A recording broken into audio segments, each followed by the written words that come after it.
हाय दोस्तों, मैं कैलाश सर फिर से अपने YouTube channel KKGS research centre में आपका स्वागत है। आज हम वीडियो नंबर 2 रसायन विज्ञान का अम्ल का टॉपिक लेकर आए हैं या अम्ल के पार्ट से लेकर आए हैं। इससे पहले मैं वीडियो नंबर 1 पढ़ चुका हूं। आप जाकर हमारे चैनल KKG रिसर्च सेंटर में सर्च कर सकते हैं और वहां आपको पता चल जाएगा कि हमने अम्ल का पहला वीडियो पढ़ रहे हैं कि दूसरा। तो ये अम्ल का दूसरा वीडियो यहाँ पे लिखा गया है क्लास 10 के लिए, रसायन विज्ञान पार्ट से लिया गया है। ये रसायन विज्ञान किताब से लिया गया है, ये रसायन विज्ञान चैप्टर से लिया गया है। अब यहाँ पे हम बात करेंगे तो हमने अम्ल के बारे में थोड़ा सा जानकारी लिया था कि अम्ल का स्वभाव कैसा होता है, अम्ल को पानी में डालते हैं तो क्या होता है। आज हम अम्ल के गुण पढ़ेंगे। तो बेटा हमारी जो हेडिंग है अम्ल के गुण, तो यहाँ पे आप बता सकते हैं कि जो अम्ल के गुण होते हैं वह 2 गुण होते हैं। एक होता है भौतिक गुण और एक आपका होता है रासायनिक गुण। तो भैया यहाँ पे अम्ल के 2 गुण हैं, भौतिक और रासायनिक गुण है।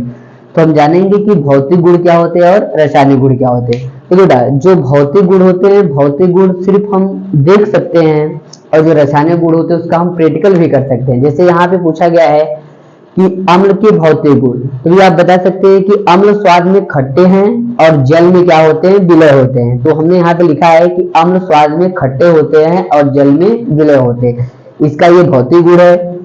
और दूसरा क्या होता है बेटा कि जो अम्ल होते हैं वो लिटमस पेपर को क्या कर देते हैं, लाल कर देते हैं। वो लाल कब करेंगे, जब लिटमस पेपर क्या होगा, नीला।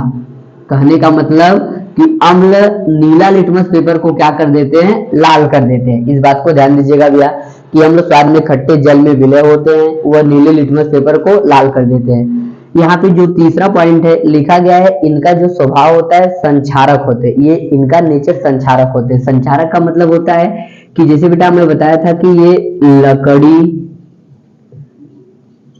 कागज, इन सबको गलाकर क्या कर देते हैं, ये नष्ट कर देते हैं। गलाकर क्या कर देते हैं, नष्ट कर देते हैं। तो वही बताया गया, संचारक का मतलब होता है कि ये लकड़ी, कागज या कपड़े आदि को गला के नष्ट कर देते हैं। ये तो बेटा इसका भौतिक गुण था। अब हम बात करेंगे रासायनिक गुण में। तो यहाँ पे लिखा गया है अम्लों के रासायनिक गुण। बेटा देखिएगा, जब अम्ल धातु के साथ अपक्रिया करता है, जब अम्ल धातु के साथ अपक्रिया करता है तो ये आप बता सकते हैं बेटा हाइड्रोजन गैस मुक्त करते हैं। कोई भी जब अम्ल धातु के साथ अपक्रिया करते हैं तो क्या करते हैं, हाइड्रोजन गैस को क्या कर देते हैं, मुक्त कर देते हैं। मतलब हाइड्रोजन गैस को मुक्त कर देते हैं। तो यहाँ पे हम देखते हैं हाइड्रोजन गैस मुक्त कैसे होता है बेटा। अब देखिएगा, आपने लिखा हेडिंग है कि धातुओं के साथ अपक्रिया। तो यहाँ पे धातु क्या है, आयरन है, और यहाँ पे धातु क्या है, जिंक है। तो जब आयरन की अपक्रिया सल्फ्यूरिक अम्ल से कराया जाता है तो आप बना सकते हैं बेटा कि फेरिक सल्फेट बनता है। क्या बनता है, फेरिक सल्फेट बनेगा बेटा आपका FeSO4। क्या बनेगा, FeSO4 बनेगा। हाइड्रोजन गैस निकालने की बात हो रही है तो मैं इसे मिटा देता हूं। अब देखिएगा भैया, फेरिक सल्फेट बन गया FeSO4। तो FeSO4, यहाँ का SO4 और उधर का Fe, तो क्या बचा है, H2। बेटा आप बता सकते हैं कि H2। वही बताया गया ना कि जब भी अम्ल धातु के साथ अपक्रिया करता है, रिएक्ट विथ मेटल, तो आप बता सकते हैं भैया कि वह हाइड्रोजन गैस मुक्त करता है। रिमूव हाइड्रोजन गैस, मतलब हाइड्रोजन गैस को मुक्त कर देता है भैया। तो बताया गया है ना कि आयरन सल्फ्यूरिक अम्ल के साथ अपक्रिया करता है तो फेरिक सल्फेट बनाता है और हाइड्रोजन गैस बाहर निकल जाते हैं। ये बेटा आप बता सकते हैं, यही किताब का क्लास 10 के केमिस्ट्री के पहले चैप्टर से ले, जो रासायनिक समीकरण थे भैया, बेटा उसमें ये विस्थापन अपक्रिया को दिखा रहा है। विस्थापन अपक्रिया का मतलब होता है भैया कि जब अधिक अपक्रियाशील धातु कम अपक्रियाशील वाले धातु या तत्व को हटाकर उसका स्थान ग्रहण कर लेते हैं तो विस्थापन अपक्रिया कहलाता है। तो बेटा बता सकते हैं कि जब धातुओं के साथ अपक्रिया करता है अम्ल तो हाइड्रोजन गैस मुक्त करता है, ये पहला था। अब दूसरा क्या बोला गया बेटा, जिंक का जब अपक्रिया सल्फ्यूरिक अम्ल से कराया जाता है तो क्या बनता है, जिंक सल्फेट। यहाँ पे देखिएगा, आप बता सकते हैं कि जिंक सल्फेट बनेगा ZnSO4 और प्लस कौन गैस निकल जाएगा, हाइड्रोजन गैस निकल जाएगा। समझ गए कि नहीं भैया। तो इसमें क्या बना था, फेरिक सल्फेट, हाइड्रोजन गैस निकला है अम्लों के रासायनिक गुण में। इसमें बना है जिंक सल्फेट और हाइड्रोजन गैस निकला। ये तो धातुओं के साथ अपक्रिया था। अब बेटा यहाँ पे लिखा गया धातु कार्बोनेट के साथ अपक्रिया। जैसे कार्बोनेट बोले तो CaCO3, कैल्शियम कार्बोनेट है भैया। तो बेटा जब धातु कैल्शियम कार्बोनेट के, या जब अम्ल कैल्शियम कार्बोनेट या कार्बोनेट के साथ अक्रिया करता है, तो बेटा आप बता सकते हैं कि कार्बन डाइऑक्साइड गैस मुक्त करता है। क्या मुक्त करता है? Carbon dioxide. देखते हैं बेटा कार्बन डाइऑक्साइड गैस मुक्त कर रहा है कि नहीं।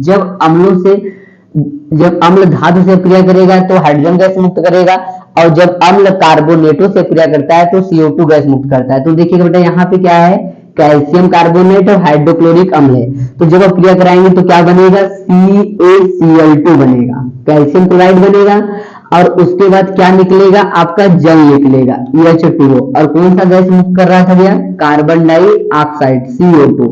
अब इधर देखिएगा, यहाँ पे हाइड्रोजन 1 है, यहाँ पे हाइड्रोजन 2 है, कहने का मतलब, और यहाँ पे क्लोरीन 2 है, उधर 1 है, मतलब यहाँ पे 2 लग जाएगा। हो गया समीकरण पूरा भैया।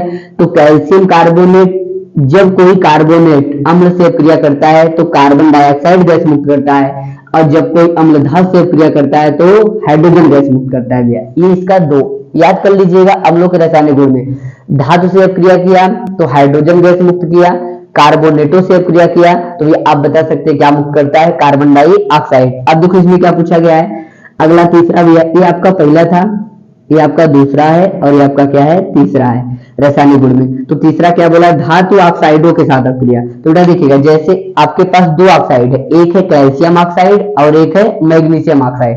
तो देखिएगा, जब ये कैल्शियम ऑक्साइड के साथ अक्रिया करेगा तब क्या देगा, और जब मैग्नीशियम ऑक्साइड के साथ अक्रिया करेगा तो तब क्या देगा भैया। अब इधर देखिएगा, ये जब धातु ऑक्साइडों के साथ क्रिया करता है तो लवण और जल देते हैं। तो देखिए जैसे क्रिया करेगा तो यहाँ पे देगा CaCl2, ये आपका कैल्शियम क्लोराइड दे दिया गया। अब इसमें क्या निकलते हैं, लवण हो गया कैल्शियम क्लोराइड, अब इसमें से जल निकलेगा, तो बेटा जल निकलेगा H2O करके, क्या निकलेगा, H2O। यहाँ पे देखो हाइड्रोजन 2 है, उधर हाइड्रोजन 1 है, क्लोरीन इधर 2 है, क्लोरीन इधर 1 है, मतलब यहाँ पे 2 की मांग कर रहा है, हमने 2 लगा दिया भैया। तो धातु ऑक्साइडों के साथ क्रिया किया तो ये क्या किया, लवण और जल दिया। जब कार्बोनेटों के साथ क्रिया किया था तो कार्बन डाइऑक्साइड दिया था, और जब धातुओं के साथ क्रिया किया था तो हाइड्रोजन गैस दिया था। बातें समझ में आई कि नहीं आई भैया। बहुत सरल और आसान शब्द में आप समझ सकते हैं कि अम्लों के भौतिक गुण स्वाद में खट्टे और जल में विलय होते हैं। ये नीले लिटमस पेपर को लाल कर देते हैं। अगर लिटमस पेपर लाल है तो इस पे अम्ल का कोई प्रभाव नहीं होगा, अगर लिटमस पेपर नीला है तो क्या कर देगा, लाल कर देगा। फिर ये संचारक होते, इनका जो प्रभाव होता है या जो इनका बता सकते हैं कि नेचर होता है वो संचारक नेचर होते हैं। ये लकड़ी, कागज या कपड़े आदि को गला के नष्ट करने की क्षमता होती है इसमें।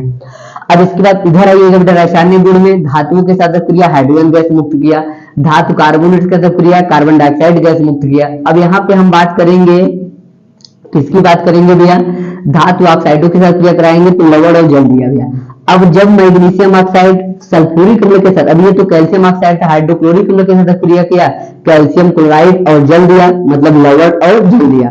अब इसकी क्रिया कराएंगे भैया तो क्या देगा, MgSO4, मतलब मैग्नीशियम सल्फेट देगा, और मैग्नीशियम सल्फेट बोले तो लवण हो गया, और फिर क्या बोला निकलने के लिए, जल, तो ये इसमें क्या निकल जाएगा, जल, H2S निकल गया भैया। मैग्नीशियम ऑक्साइड और H2SO4 सल्फ्यूरिक अम्ल से जब क्रिया कराया गया तो मैग्नीशियम सल्फेट और जल बाहर निकल गया। अब इसमें देखते हैं बैलेंस है कि नहीं भैया, मैग्नीशियम मैग्नीशियम, SO4 H2O। बातें समझ में आएगी नहीं भैया। तो बेटा ये आप बता सकते हैं कि अम्लों के भौतिक गुण थे और ये अम्लों के रासायनिक गुण थे। समझ में आएगी नहीं भैया। ये अम्ल का वीडियो नंबर 2 था, तो बेटा इसका छोटा सा आप ये छोटा सा वीडियो इसका शॉर्ट स्क्रीन ले लीजिएगा, ले लीजिए, ठीक है भैया। अब हम अगली वीडियो में बात करेंगे कि अम्ल के उपयोग और अम्ल से क्या क्या बनते हैं, या अम्ल की जो कार्य है वो क्या क्या कर सकते हैं भैया। धन्यवाद।